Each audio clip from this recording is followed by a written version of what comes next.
Batangas City Enro nagbabala sa mga kandidato na huwag magpaskil ng campaign material sa mga puno.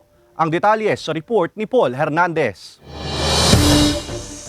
Habang parami ang mga nagpapagawa ng campaign materials para sa nalalapit na barangay and SK elections, binalaan ng Environment and Natural Resources Office o Batangas City Enro ang mga kakandidato na huwag magpaskil ng mga campaign paraphernalia kung saan-saan, lalo na sa mga punong kahoy. Mahigpit daw itong ipinagbabawal. Sinasabihan na natin sila, wag na silang magpo-post ng mga paraphernalias nila doon sa mga lugar na hindi designated, sa mga undesignated area.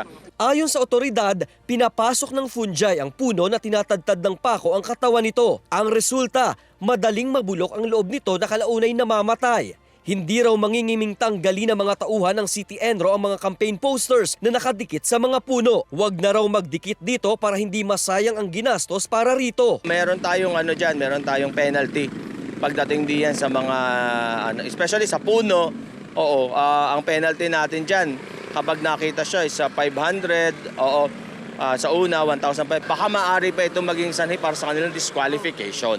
Bawal din kahit sa mga kable ng kuryente at mga poste ng ilaw. Hindi rin pwede sa labas ng eskwelahan. Ayon sa Commission on Elections o COMELEC, dapat lamang daw magpaskil sa itatakda nilang mga common poster area.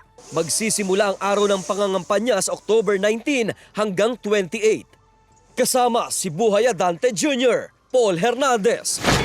Balitang Southern Tagalog.